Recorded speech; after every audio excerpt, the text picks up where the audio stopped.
Open that gate right now or I'm calling the police. Melody Whitmore is shouting at me through my own fence at 7 a.m. Her face is flushed as the paint on her Lexus. Behind her, a line of neighbors and pricey cars blare their horns. Late for work because I locked the gate on my property. Go ahead and call them, I tell her, sipping my coffee. Ask them about trespassing laws. 3 years of this woman's harassment. 3 years of her acting like my inherited land is her personal thoroughfare. Well, Melody? While you were busy filing bogus complaints and vandalizing my gear, I bought something that's about to make your life very, very difficult. The metallic clang as the gate remains shut. The satisfying crunch of gravel as cars back away, defeated. The distant drone of the highway. The long detour. See, they wanted me to unlock my gate, so I bought the road they all use and closed it for good. What would you do if your hoe tried to steal your property? Where are you watching from? Drop your location below. My name's Ezra Blackwood, and 6 months ago I thought inheriting my grandmother's 2-acre plot would save me. I'm 47. Recently divorced diesel mechanic, tired of fixing everyone else's problems while my own life fell apart. Grandma Rose's 1960s ranch sits like a citadel among towering pines, wrapped in a quiet that makes you forget there's a world outside. Morning air heavy with the scent of her lavender and the diesel exhaust from my work trucks. What I didn't understand was that my little patch of paradise held the only key to Willowbrook Estates, 47 McMansions, where the monthly payments outpace my yearly income. Back in 1985, some developer cut corners. Instead of building a proper access road through HOA land, they sweet-talked Grandma into a handshake deal, letting them cross 37 feet of her property at the corner. No paperwork, no easement, just neighborly trust. Grandma put the gate in 2019 after vandals smashed her garden shed 3 times. Smart woman. She gave the code to emergency services and the mail carrier. The gate wasn't to keep decent people out. It was to keep trouble out. Then I met Melody Whitmore. Picture a 52-year-old woman who gauges grass height with rulers and times trash can placement with stopwatches. Pearl white Lexus SUV, $800,000 Colonial, 6 years as HOA queen, her husband Brad, some insurance bigwig, no children, and way too much time to torment 47 households. The sharp rat-a-tat of designer heels on my porch like an angry woodpecker. Week 3, 7 a.m., door-pounding session. That gate stays unlocked 24/7, she announced. Not asked, announced. For residents' convenience and to protect property values. I offered the emergency code and explained it was private property. Her smile dissolved from saccharine to pure acid. Listen carefully, grease monkey, she sneered, eyeing my work clothes. I don't negotiate with people who don't belong in decent neighborhoods. Unlock it or I'll bury you in legal fees until you're living in that rusty truck. The metallic slam of my screen door as she stormed off. That night, I dug out Grandma's paperwork. The original 1960 survey, crystal clear property lines. The developer road crosses my land. No recorded easement anywhere in county records. My lawyer, Sarah Martinez, laughed when I showed her. Son, they've been trespassing for 40 years. You could lock that gate tomorrow and there's not a damn thing they could do legally. But Melody wasn't finished. Day 4, an anonymous county complaint about my illegal commercial vehicle storage. My work trucks on my own driveway. Day 6, a noise complaint about diesel engines at 6:30 a.m. Day 8, an EPA complaint accusing my compost pile of illegal dumping. The satisfying thud of complaint letters hitting my kitchen trash can. Each required an official response, wasted county time, and proved one thing. Melody Whitmore would rather torch the neighborhood than accept she was wrong. The numbers told the story. Willowbrook's only access crosses my property. The alternate route, 8 miles and 35 minutes instead. Of 12, during morning rush, that's the difference. Between getting kids to school, on time, and explaining to your boss why you're late again.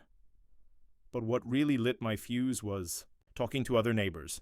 Dorothy Chen whispered about $300 fines for Christmas lights staying up past January 2nd. Marcus Reed, a firefighter, mentioned Melody once threatened to fine him because his mailbox was non-regulation black instead of regulation brown. This woman had turned the neighborhood into North Korea with landscaping rules. The distant hum of leaf blowers operating in synchronized bursts like some suburban drill. So when Melody escalated from threats to outright harassment, false police reports and vandalism of my equipment, I realized something important. Grandma Rose didn't raise me to roll over for bullies. Time to teach HOA royalty what happens when you mess with working-class property rights. Week 4, and Melody went nuclear. I'm sipping my morning coffee when certified mail arrives. 3 pages of legal-sized fury claiming my gate illegally blocks public access to essential services. 23 signatures from neighbors who apparently trust petition drives more than property surveys. The crisp snap of the envelope breaking open, like unsealing Pandora's box. But Melody miscalculated. I actually know how to read legal papers. My divorce taught me that the hard way. Back then, my ex-wife's attorney tried the same intimidation tactics until I started doing my own legwork. Turns out, when someone threatens litigation over land you legally own, the best move is to make them prove their case. County Surveyor's Office, I'd like to request a formal boundary survey, I said into the phone that afternoon. At county expense, since apparently there's confusion about where public roads end and private property begins. 3 days later, surveyor trucks rolled up like a small army. Steve Martinez spent 6 hours with GPS gear and metal detectors, mapping every disputed inch. I sat on my porch watching Melody pace her driveway like a caged animal, probably calculating how much this official survey would cost her credibility. Electronic beeps from the survey equipment cut through the morning quiet. Each beep felt like another nail in Melody's legal coffin. The results were glorious. 37 feet and 8 inches of road crossing my property. 0 recorded easements in county records dating back to 1960. The developers 1985. Permits clearly showed they were supposed to build access, entirely within HOA boundaries, but took the cheaper shortcut through Grandma's land. I posted the official survey on the neighborhood Facebook page. Facts matter. No easement equals private property. Melody's response arrived in 30 minutes. Survey is fake news. Ezra Blackwood is a mentally unstable veteran who threatens neighbors. For the record, I've never served in the military, never threatened anyone, and my sanity is intact.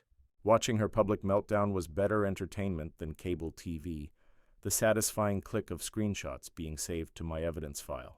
Then noise complaint number 2, my diesel trucks violating quiet enjoyment ordinances at 6:30 a.m. Apparently, working people starting their day before Her Royal Highness finished beauty sleep constituted legal grounds. That's when I remembered something Sarah had told me during my divorce, how HOA rules function. They're like private club bylaws. You can't enforce club rules on non-members, especially when they're on their own property. I spent the evening digging through municipal codes. And sure enough, county noise ordinances allow commercial vehicles to start at 6 a.m. Better yet, Melody's own husband leaves every morning at 6:15, warming up his Mercedes for 5 minutes in their driveway. Perfectly legal, perfectly hypocritical. The distant rumble of Brad's luxury engine, irony with a German accent. County Inspector Pete Williams came to investigate Melody's gate complaint. 23 years of property surveys under his belt. 0 patience for neighborhood theatrics. He examined Grandma's permits, the survey results, and Melody's complaint with the thoroughness of a detective. "Ma'am, this gate is completely legal," he told her as she hovered like a helicopter parent. "Private property owners control access however they see fit, so long as emergency services can get through." "But what about our convenience?" she demanded. Pete's deadpan reply was poetic. "Convenience isn't a constitutional right. Property ownership is." That's when the neighborhood began to crack. Dorothy Chen turned up at my door with homemade cookies and a confession. "Melody told us you were some dangerous hermit," she said, shaking her head. "But you seem perfectly normal. She once threatened to fine me $300 because my Christmas lights stayed up until January 5th. Marcus Reed followed. Firefighter, built like a linebacker, soft-spoken as a librarian. "Emergency services never complained about your gate." "We've got the code." "It works fine." Melody's been creative with the truth lately. The warm scent of Dorothy's oatmeal cookies mixing with pine-scented evening air. The Facebook war escalated beautifully. Every unhinged rant Melody posted invited another neighbor to share their horror story. Fines for wrong-colored mailboxes, threats over bird feeders, citations for parking measured down to half an inch. But during my legal deep dive, I found something that made me smile. I'd been reading up on property law, specifically prescriptive easements. Basically, if someone uses your land long enough, they can claim a right to keep using it. 20-plus years of uninterrupted use in our state. The road through my property was built in 1985, only 15 years before Grandma's death. legally insufficient. The satisfying scratch of my pen on a legal pad as I took notes. Turns out just because people have been crossing your land doesn't mean they can demand to keep doing it forever. Who knew being neighborly could actually bolster your property rights more than being nasty? Melody wanted a facts-based fight. Problem was, I had all the facts and she only had volume. Week 6, and Melody played her ace. Real lawyers. The envelope from Whitman and Associates landed like a bomb. Cream-colored paper thick enough to stop bullets. Embossed letterhead that screamed, "We cost more per hour than you make per week." 3 pages demanding permanent easement rights or $50,000 in damages for intentional interference with property access. 50 grand for a gate on my own land. The weight of expensive legal paper heavy as a mortgage payment. I'd seen this routine during my divorce, big scary threats meant to make working people fold. Back then I almost caved until my buddy Chuck Morrison introduced me to Sarah Martinez, the property rights specialist who eats bullies for breakfast. "Classic slap," Sarah said, spreading their threat across her desk. "Strategic lawsuit against public participation. They're betting you'll roll over and settle, instead of pushing back despite their legal footing being as stable as a shack on quicksand." Sarah struck back with surgical precision. A preemptive, quiet title action to lock in my property lines and shut the door on any future challenges. Best $3,200 I ever spent. But while Sarah prepared the filings, her paralegal Jenny uncovered something that completely flipped the battlefield. "Ezra, you need to see this," Jenny said. Tapping faded county records from 1985, turns out the original permits required the developer to build access roads entirely within HOA property. "Look at this application," she added. They lied to the county. The whisper of brittle old documents exposed a 40-year cover-up. The developer had built on land they didn't own, never filed easement paperwork, never paid for land use rights, just bulldozed across my grandmother's property and assumed no one would notice until everyone involved was gone. Sarah leaned back with a grin. "This changes everything. They're not just trespassers, they're tied to the original fraud." Meanwhile, Melody's support was collapsing faster than a tire with a nail in it. She tried to push through a $500 per household emergency assessment to fund her legal crusade, but it backfired. Dorothy Chen gave me the play-by-play. Janet Kowalski asked why they should bankroll Melody's personal vendetta. Marcus Reed noted that emergency services had never once complained. Half the room walked out when Melody started raving about traitors and terrorists.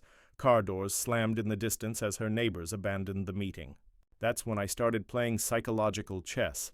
I shut the gate during rush hour, 7 to 9 a.m. and 4 to 6 p.m., with a friendly sign posted, "Private Property. Alternative access via Maple Street."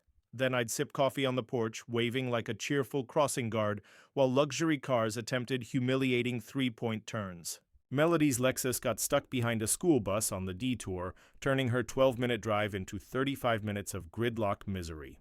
The click of the lock sliding into place just as Mercedes' engines fired up was music to my ears. The squeeze worked faster than I thought. Within a week, 3 families quietly approached me, offering monthly access fees to get their shortcut back. The Hendersons offered $50. The Patels went up to $75. Easy cash. Problem solved, except I remembered something from my divorce lawyer's playbook. My ex once argued that charging neighbors for repairs made my workshop commercial, which would have changed my zoning rights. Same trap here. Start collecting money for access and suddenly you've established commercial use. That could permanently complicate my property rights, so I declined. The sound of turning down cash was worth more than the bills themselves. Word spread that I'd refused guaranteed income to stand on principle. That's when neighbors realized this wasn't about squeezing them. It was about ending 6 years of HOA tyranny. That weekend, Janet Kowalski came to my door, looking as nervous as a kid confessing to her parents. "We owe you an apology," she admitted. "Melody told us you were extorting everyone, but Dorothy explained the truth. She's been terrorizing us for years. Maybe it's time someone with a backbone pushed back." But the real bombshell dropped Tuesday. Jenny called, her voice crackling with excitement. "Remember that fraud we uncovered?" I dug deeper. Willowbrook Estates has been violating county codes for 40 years. The county could seize the entire road system and make them rebuild on their own land. I hit record on my phone immediately. 40 years of illegal infrastructure. Tens of millions in potential reconstruction. And Melody thought lawyers scared me? I looked at the gate, smiling, as another commuter pulled a U-turn. She had no clue she'd picked a fight with someone holding nuclear weapons. Time to show her what mutually assured destruction really looks like. By week 8, Melody had lost the plot. I was fixing a transmission when Officer Pete Williams pulled into my driveway, wearing the look of a man stuck in a soap opera. "Ezra, I've known your family 20 years, he sighed, shifting his belt. "But I gotta ask, did you threaten Mrs. Whitmore with a weapon?" I pulled up security footage, Melody screaming at the gate, me calmly sipping coffee on my porch 30 feet away. "Unless being polite counts as assault, she's lying," I told him, handing over the files. Pete frowned. "That's a felony." And honestly, this is her third bogus complaint this month. We're starting to see a pattern. Her credibility was crumbling fast. That same week, someone tried cutting through my gate lock at 3 a.m. Cameras caught everything, a hooded figure with a limp that looked awfully familiar.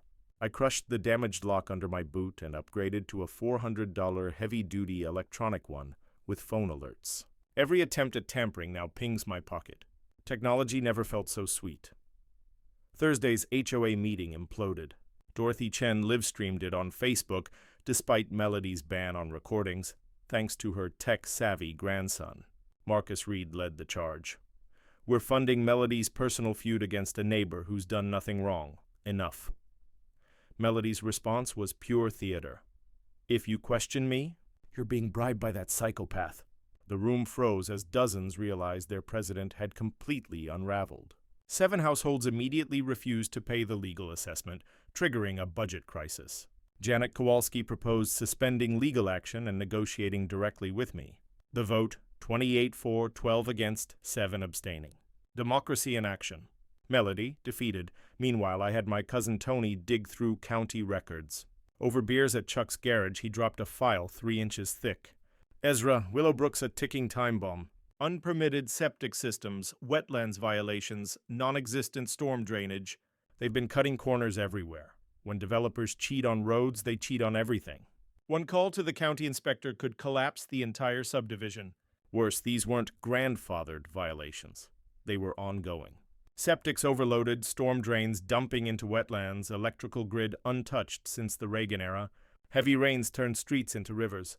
Summers meant days-long blackouts. I documented everything. That weekend, Melody staged her last stunt, a protest at my gate. About 15 people with signs reading "Unlock Our Neighborhood," except only 3 actually lived in Willowbrook. The rest were her church and bridge club buddies. An hour later, counter-protesters arrived, real neighbors with signs like, "Property rights matter and Melody doesn't speak for us." Marcus Reed showed up with his whole firehouse crew still in uniform. Local reporter Amanda Rodriguez filmed it all. Melody's rants sounded like a wannabe dictator. I stuck to facts, documents, and constitutional rights. By Sunday, her movement collapsed. Half her supporters bailed, and the Willowbrook Facebook page looked like an exile camp. The war was almost over. Tuesday morning, Jenny called again, her voice buzzing with adrenaline. "Ezra, get down here." What I found makes Melody's gate obsession look like smoke and mirrors. At Sarah's office, Jenny spread out documents like evidence at a crime scene. Green Valley Maintenance filed a mechanic's lien against Willowbrook, she explained. $47,000 in unpaid landscaping from 2022 and 2023, storm cleanup, tree removal, emergency work. Melody authorized it all without approval or budget. And then just never paid. The timeline was brutal. A massive storm in September 2022, roads blocked, properties damaged. Miguel Santos, the contractor, worked nonstop to clear debris. Melody signed nearly $50,000 in orders, then stiffed him. Jenny highlighted unpaid invoices stretching back 18 months. Even worse, Melody had cooked the books. Budget reports claimed the bills were paid, while the money actually went to lawyers and her personal expenses. Sarah let out a low whistle. "That's embezzlement," and the lien was airtight. Santos followed every procedure, notices, deadlines, filings, even offering payment plans. Melody ignored him. If the lien goes to foreclosure, Green Valley can force a sale of all HOA common areas, parks, trails, entrance landscaping, everything that gave Willowbrook its appeal. I thought back to my early chats with Miguel. A decent guy running a family business, the kind of contractor who helps first and invoices later. And Melody had burned him. Jenny pulled out another folder. There's more. Hotel stays billed as conferences. Shopping sprees filed under office. Supplies? We're looking at $75,000. In irregular spending over 2 years. The full picture took shape in my mind. Sharp and clear like frost spreading across a car windshield. Melody's frantic legal battle had nothing to do with road access or property lines. It was all a smokescreen to hide financial crimes that could land her behind bars. She was desperate for money from access fees to quietly chip away at the HOA's debts before anyone uncovered her embezzlement. The pieces of the puzzle locked into place with a satisfying clarity. What if the lien goes to foreclosure? I asked. Worst case, Sarah explained, the common areas get sold to developers who'll put in a strip mall. Best case, every household gets hit with emergency fees of $1,000 or more. Either way, property values plummet faster than Melody's reputation. I sat there, stunned by the reality. 47 families staring down financial disaster because their HOA president decided playing dictator mattered more than paying the bills. Children would lose their playground. Neighbors would lose their walking trails. One person's arrogance and corruption could shatter an entire community. What about Miguel? I asked. Would he be open to payment plans? Jenny smiled knowingly. I already called him. His family business has been around 20 years, spotless reputation, never had payment issues before Melody. He's open to reasonable settlements if the HOA handles this honestly. But that was the problem. Melody couldn't handle anything honestly. Telling the truth meant confessing to crimes that carried prison time. She was entangled in a web of lies that only grew tighter, and my gate had become her way out. The hum of highway traffic drifted in from a distance, a reminder of the long detour everyone might soon be forced to take if the community collapsed. I stared at the financial documents spread across the table, evidence of a woman so determined to cling to power she was willing to destroy the very place she was meant to protect. The choice before me sharpened. Was I after revenge against Melody or justice for the neighborhood? In about 45 days, everything would come crashing into the open. That evening, Dorothy Chen knocked on my door with a thermos of coffee and the look of someone ready to ignite a revolution.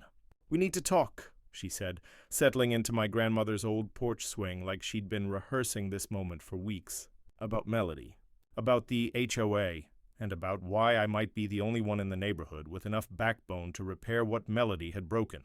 The porch swing creaked softly, blending with the evening chorus of crickets. Turns out Dorothy had been quietly building her own network. 6 years under Melody had bred an underground resistance, neighbors whispering in grocery aisles, swapping stories over backyard fences. Dorothy had recorded everything: bogus fines, threatening letters, abuse of power. Marcus wants in, she continued. So does Janet. We've got a CPA, a firefighter, and a retired teacher ready to take down a dictator. The question is, are you ready to lead? The next morning, my kitchen became command central. Marcus Reed brought municipal connections and knowledge of emergency procedures. Janet Kowalski arrived with her laptop and forensic accounting skills, sharp enough to keep embezzlers awake at night. Miguel Santos, the contractor Melody had been stiffing, showed up with documentation strong enough to bury her in court. The rich smell of coffee mingled with the shuffle of papers and the steady churn of printers. Sarah laid out our 3-part strategy like a general sketching battle plans. Legal, safeguard my property rights while proposing reasonable solutions for the community. Financial, uncover Melody's embezzlement and stabilize the HOA.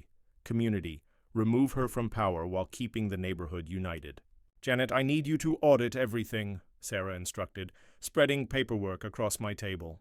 Every receipt, every bill, every expense report. If she's stealing, we need proof that holds in court. Janet's initial findings were worse than we'd feared. Beyond unpaid contractor bills, she unearthed $23,000 in questionable expenses, fake hotel receipts for conferences that never happened, shopping sprees disguised as office supplies, cash withdrawals from HOA credit cards. The click of her calculator tallied years of theft, then came the breakthrough. I remembered something from my divorce research: tax lien sales. Counties auction off property when taxes go unpaid. Usually dull, only affecting abandoned lots, but I'd kept scanning county auction notices out of habit. And there it was, Lot 47A, a 1.2-acre strip holding the main road into Willowbrook. Previous owner had died intestate, the estate couldn't pay the back taxes, and the county had scheduled it for auction in 45 days. Holy, Marcus muttered, poring over tax maps. If you buy that parcel, you control access to the whole neighborhood. Sarah's eyes lit up. That's not leverage, that's checkmate. You'd negotiate from absolute power. The numbers were almost laughable in their simplicity. Tax debt, $2,400 with penalties. Expected auction price, maybe $15,000, $20,000. For less than the price of a used car, I could own the infrastructure 47 families relied on. But this wasn't about revenge anymore. Miguel sat at my table explaining how 2 decades of honest business were being destroyed by one woman's refusal to pay. He'd cleaned up storm damage, probably saved lives, and gotten stiffed for being a good neighbor. I just want what I earned, he said quietly. Fair pay for honest work. Is that too much? Dorothy spearheaded community outreach with what she dubbed coffee diplomacy, casual chats with neighbors hungry for change. Marcus checked with his city contacts to confirm emergency access requirements. My gate passed every test. Janet prepared a financial presentation guaranteed to jolt the community awake. Evening after evening, I buried myself in property law, the differences between licenses and easements, how favors aren't binding rights, and why kindness often protects ownership better than hostility. My grandmother had granted permission for road use, revocable, not permanent. Courts respected that distinction. 40 years of neighborly cooperation never transferred ownership, it just proved decency still existed. I jotted every lesson onto a legal pad. By week's end, we had case files, financial evidence, community backing, and a plan that could either restore order or drag Melody's corruption into criminal court. Time to show Melody Whitmore that waging war on working-class property rights was the biggest blunder of her privileged life. 2 weeks before the auction, Melody caught wind of our plans. I was replacing spark plugs in the garage when Brad Whitmore pulled into my driveway, looking like a man trapped in someone else's mess. He carried a briefcase that probably cost more than my mortgage payment and radiated desperation. The clang of tools echoed as I wiped my hands on a rag. "Ezra, we need to talk," he said, flipping open the case to reveal stacks of cash arranged like cartel money. $30,000 right now. Just sign a permanent access easement and this all disappears. 30 grand would fix a lot. Truck repairs, house maintenance, maybe even the vacation I hadn't had since the divorce. But I'd learned something during those grim months. Easy money always comes with chains. "Brad, that easement would drop my property value by more than $30,000, I told him, gently shutting the case. "I'll pass." His face hardened instantly. "Things can get worse if you don't cooperate. Melody has connections, city hall, county planning, even the state. She can make your life hell." Empty threats bouncing off garage walls. That same week, the smear campaign hit new heights. Anonymous letters popped up at Chuck Morrison's diesel shop, painting me as unstable and dangerous. Similar ones reached county commissioners, the local paper, even my insurance company. Chuck shook his head as he showed me one. "I've known your family 20 years. Your grandmother was a saint, your dad was solid, and you're the same. Whoever wrote this garbage doesn't realize the Blackwood name means something here." He fed the letter into his industrial shredder with a snap, but Melody's panic only dug her deeper. She filed complaints with every agency that had a logo. EPA for my compost pile, OSHA for my workshop, even the Postal Service for supposed mail theft. Each one went nowhere, wasting taxpayer time and adding to her harassment record in my growing file. Captain Rodriguez called personally. "Ezra, this woman's digging her own grave. Document everything. Keep clean. Let her hang herself." Meanwhile, Janet's full audit uncovered the staggering truth: $87,000 in irregularities over 2 years. Forged signatures on expenditures, cash withdrawals, fake invoices for work never done. The printers at my place hummed nonstop, churning out proof of her fraud. The final blow came from Elena Santos, Miguel's daughter, a law student who dug into Melody's past. "Mr. Blackwood," she said, spreading clippings across my table. This isn't her first HOA war. Maplewood Estates. 2015, 2018, same story. Power grabs, shady finances, harassment of dissenters. They'd even filed a restraining order against her. Other neighborhoods told the same tale. Disputes with contractors, bogus assessments, threats against anyone who resisted. She was a serial HOA tyrant, infecting communities like a virus. Our evidence pile grew thick, heavy with truth. Thursday's HOA meeting became her unraveling. Dorothy live-streamed as 31 of 47 households signed a petition supporting my property rights and demanding answers about HOA finances. When Janet tried presenting her audit, Melody grabbed the mic and shrieked about traitors and communists. Marcus, towering at 6'4", stood calmly. "Ma'am, either settle down or leave." Her meltdown hit its peak. "You're all being manipulated by that psychopath. He's bribing every one of you to destroy our community." The room buzzed with the tense silence of neighbors watching their leader implode. While she torched her credibility in public, I quietly built my case. Security cameras caught her snooping around my property, snapping photos like she was prepping an insurance scam. More footage showed her trying to pry into my mailbox. Federal mail tampering charges were possible, if we could prove intent. The psychological profile couldn't have been clearer. A narcissist trapped, staring down financial collapse and looming prosecution, lashing out at anyone who threatened the fragile illusion she'd built. Sarah's contact in forensic psychology warned us that when people like this lose their grip, they often resort to drastic, even reckless measures. Security systems hummed quietly in the background, a steady reminder that protection was in place against her escalating desperation. Monday morning, 7 days before the auction, my voter registration confirmation for the tax sale landed in the mail. Cash pre-approval secured, surveyor scheduled, and my legal team prepped to file the paperwork immediately after purchase. The stage was set. It was time to show Melody exactly what mutual destruction really looked like. By the Friday before the auction, her final week of freedom, Melody spiraled into a self-inflicted disaster. While I was changing brake pads, my phone blew up with alerts. Willowbrook's community Facebook page had turned into the epicenter of Melody's complete breakdown. 17 posts in just 2 hours, each one more deranged than the last. She posted screenshots of my property surveys and called them forged. She ranted that I was a violent extremist funded by anti-government groups. She accused Dorothy, Marcus, and Janet of being paid terrorists conspiring to destroy suburban life. Notifications buzzed like rapid gunfire, hammering my focus. And then came her pièce de résistance, a promise to reveal a massive communist conspiracy at Sunday's emergency HOA meeting, with proof that I was secretly working for foreign governments to sabotage property values. Apparently, a diesel mechanic with a habit of reading legal documents was now a sleeper agent for shadowy foreign powers. Dorothy called me minutes later, torn between laughter and horror. "Ezra, she's completely gone. Half the neighborhood thinks she needs psychiatric help. And the other half is betting on how soon the cops haul her off." The sound of sanity fleeing at freeway speeds. That weekend marked the height of her harassment campaign. Saturday morning, a building inspector showed up to investigate illegal construction, the same tool shed that had been standing since 1987. Sunday afternoon, the county health department arrived about hazardous waste disposal, a compost pile my grandmother started in 1995. Each inspector glanced at the complaints, compared them to reality, and left shaking their heads, muttering about concerned citizens with obvious grudges. "Ma'am, composting vegetables isn't illegal," the health inspector told Melody as she hovered like a helicopter attorney over his shoulder. "In fact, the county encourages it." But Monday brought her worst gamble yet: bribery. County Commissioner Torres called me personally. "Ezra, Mrs. Whitmore contacted my office. She offered a hefty donation to my re-election campaign if I blocked your participation in the tax auction." I told her that's called bribery, and it's a felony.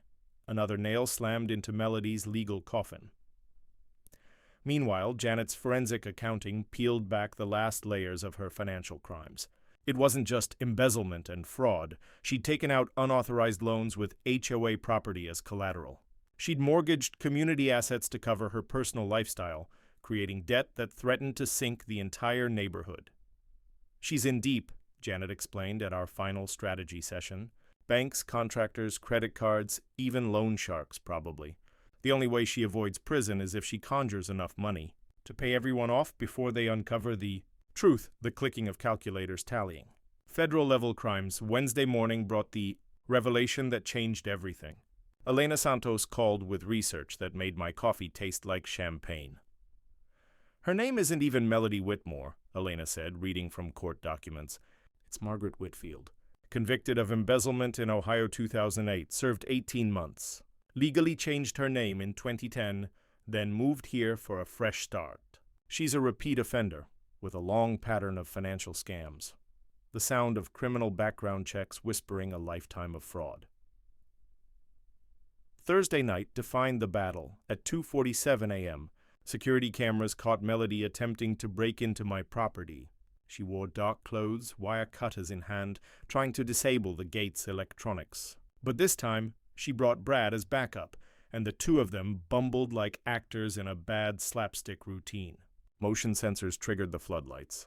My phone buzzed me awake instantly. Within minutes, I was watching them scramble back to their Lexus like teenagers caught TPing houses. The footage showed faces, plates, everything. Enough evidence for trespassing, attempted burglary, and conspiracy charges. Captain Rodriguez arrived 10 minutes later, eyes shining like he'd been handed both Christmas and root canal work at once. Ezra, this is courtroom gold. Breaking and entering, conspiracy, property destruction. We could arrest them both tonight, but I had a better idea. Captain, let's wait until after the auction. Let them think they've gotten away with it, then crush them when they're already broke. His grin could have lit the streetlights. Son, I like how you think. Friday morning, 3 days before the auction, confirmation came. No one else had registered. Melody and Brad were too busy plotting crimes to handle paperwork. The snap of certified mail confirmed my strategic edge. By week's end, Melody had gone from neighborhood tyrant to criminal defendant under the weight of multiple felonies. Her desperate struggle for control had created enough evidence to spark federal prosecution. It was time to finish this war in a way every HOA dictator in America would. Understand, auction day dawned like Christmas morning. Wrapped in Judgment Day, on the courthouse steps at 10 a.m. sharp, the crowd looked like extras from a suburban drama. News vans from 3 stations, neighbors with steaming coffee, and there was Melody, clutching a certified check like a life vest on the Titanic. Her face carried the pale, haunted look of someone who'd gambled everything on a losing bet. The frosty courthouse steps cracked under my boots like shattered promises. Channel 7's Amanda Rodriguez was setting up her cameras as Sarah and I arrived, folder of documents in hand. Melody spotted us immediately, eyes narrowing into razor slits. "This is illegal," she shrieked across the plaza. "He's stealing our neighborhood." "Someone stop this terrorist!" Brad stood next to her, looking like a man watching his wife unravel in real time, his trembling hands gripping their check. A handful of neighbors hovered nearby, some supportive, others just eager to watch the collapse of a 6-year reign. News cameras whirred, recording every second. Auctioneer Bill Henderson kicked things off with the cheer of a man selling farm equipment. Lot 47A, 1.2 acres. Minimum bid, $12,400, unpaid taxes, penalties, and interest. "Do I hear 15,000? Melody's hand shot up instantly. 15! I waited 3 seconds, letting the silence boil. 17.5! A collective gasp rippled through the crowd. 20! Melody barked, her voice cracking. 22.5, I countered, sipping coffee like it was casual small talk. Brad tugged at her arm, whispering frantically, "Their savings against my patience. Their mortgage against my strategy. Their survival against my calm persistence." 25, she shouted, her last desperate gamble. Silence fell, victory thick in the air. 30, I said quietly. Hope drained from their faces, replaced by horror and then defeat. Henderson's gavel thundered down. "Sold! Ezra Blackwood, 30,000 cash." Melody collapsed into Brad, strings cut from a marionette. 6 years of corruption, lies, and intimidation crushed beneath one final blow.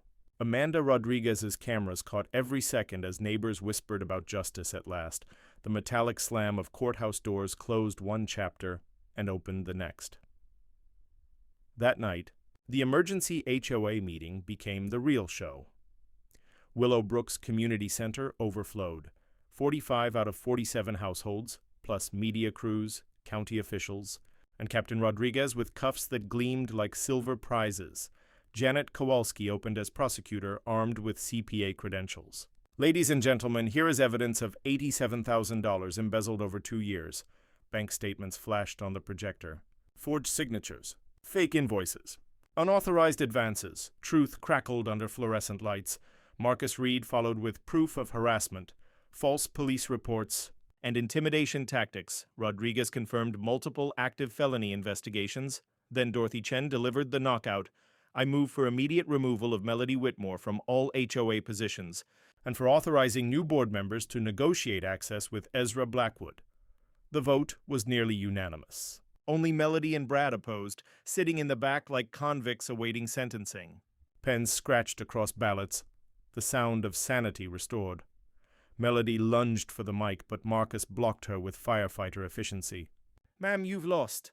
"Accept it." I stood for my final word. "Folks, I never wanted to be your enemy. I just wanted control over my own land. Now I own the road you all drive on. Here's what happens next." The room held its breath. $50 per household per month. Covers road maintenance and legal compliance.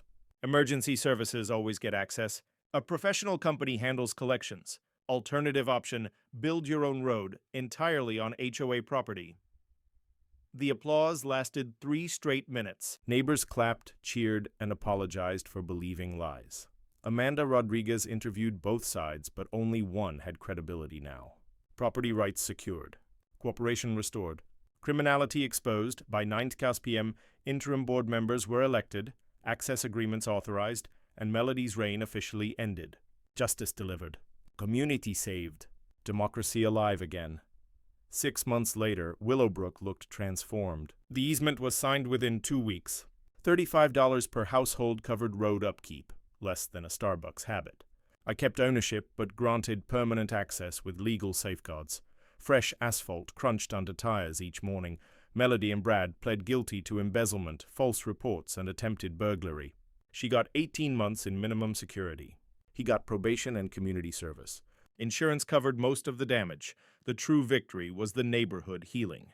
Dorothy Chen became HOA president in a landslide, campaigning on transparency and treating neighbors as equals. New bylaws required monthly financial reports, recorded board meetings, and member approval for anything over $500. Laughter replaced whispers at mailboxes. Property values rose. Realtors bragged about how disputes here were resolved by law, not vendettas. Even better, surplus road fund revenue allowed for something unexpected. Dorothy announced it at the spring meeting. "We've got leftover funds. What should we do with it?" I surprised myself with the answer. "Let's start a scholarship. Trade school students. Call it the Blackwood Community Scholarship, after my grandmother." The applause was thunderous. The first recipient? Elena Santos, Miguel's daughter, studying property law to prevent future HOA abuse. The irony was poetic, Melody's crimes helping fund the education of someone who'd protect others from people like her. The program gained statewide attention. Local papers wrote glowing features. My small property battle became a case study in resolving neighborhood conflict through cooperation. My consulting side business grew, helping other communities with easements, HOA abuse, and property disputes. Chuck hired me full-time to coordinate diesel shop equipment. Miguel and I launched side projects together. The camera system I'd built turned into a steady side hustle. Eventually, the county appointed me to the Planning Commission. First policy on my agenda? Require new developments to build roads entirely on their own land. No more shortcuts causing decades of conflict. But the sweetest victory?